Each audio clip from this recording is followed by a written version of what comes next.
जाखांफुनाय उन्दैसा आरो लाइमोन गेलेगिरिफोरखौ गेलेनाय फारसे थि लामा होनो सारन्थाइ स्पर्ट्स क्लाबा जोलुर आयदायाव गेलेनायनि फोरोंथाय होनाया सोलिगासिनो दं।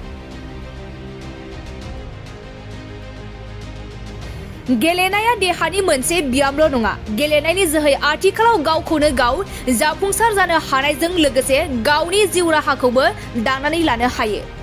बाक्सा जिल्लानि बेन्दोंआव थानाय बरिमाखा जोहोलाव देवान गेलेग्रा फोथाराव सारन्थाइ स्पर्ट्स क्लाबा जाखांफुनाय उन्दैसा आरो लाइमोन गेलेगिरिफोरखौ गेलेनाय बिथिङाव गोसो बोहोनाय आरो गेलेनायजों इयुन जिउ दानाय बे थांखिखौ नोजोर बोनानै जोलुर गेलेनाय आयदानि सायाव फोरोंथाय होनाया सोलिगासिनो दं। बेवहाय बिथांमोना गोख्रों जोलुर गेलेगिरिनि जोहै फोरोंथाय होगासिनो दं। आथिखालाव बे फोरोंथाय बादायाव गासै 70 सोलोंसाफोरा जोलुर गेलेनायनि फोरोंथाय लागासिनो थानायखौ फोरमायदों। बेनि अनगायैबो बिथांमोना फरायसालिनि गरम बन्द समाव फरायसा गेलेगिरिफोरनि थाखाय जुनियायै जोलुर गेलेनाय आयदानि सायावबो फोरोंथाय होबावनाय जागोन होननानै फोरमायो। खुलुमबाय, गिबियावनो बड'लेण्ड बुब्लिखौ साबायखर बावदो। दिनै जोंनि सारन्थाइ स्पर्ट्स क्लाबनि फैलाव गेलेग्रा फोथाराव फैनानै जोंखौ खौरां लाफैदो आरो जोंनि जि मावनाय दांनाय बेनि सायाव फोसावना होनो थाखाय नोंथांमोना थांखि लादों। बेनि थाखाय नोंथांमोनखौ बड'लेण्ड बुब्लि जि खौरां नोंथांमोनखौ साबायखर बावबाय।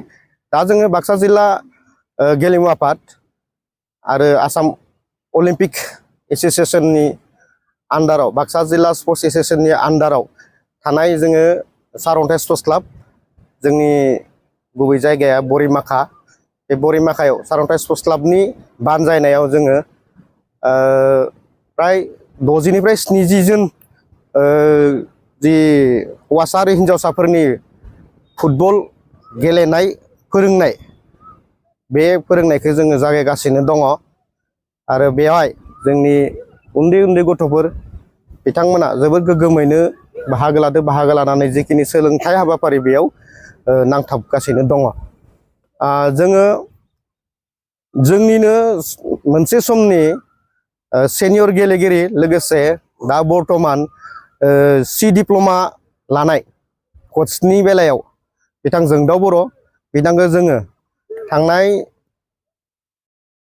जुन दाननि 1 तारिखनिफ्राय दा फुटबल सिजननि थाखाय 2025 आरो 2026 नि फुटबल सिजननि थाखाय 2 माहानि थाखाय बिथांखौ जोङो बेहाय सोसननाय जादों।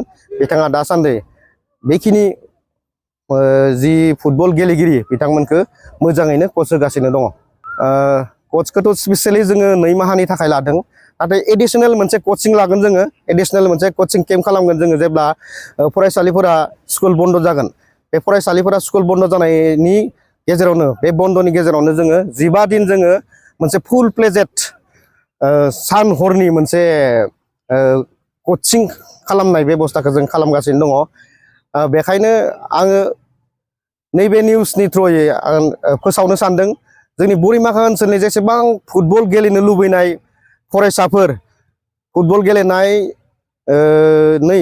गावनि जिउखौ दैदेननो लुबैनाय गेलेगिरिफोर, बिथांमोनखौ जाहाथे सारन्थाइ स्पर्ट्स क्लाबाव फैनानै खबर लाफैयो, खौरां लाफैयो। खौरां लानानै गावनि लाइफखौ दानायाव जाहाथे गावबा गावनो मुखुब जाफैयो, बेनि थाखाय खावलायनाय थाबाय।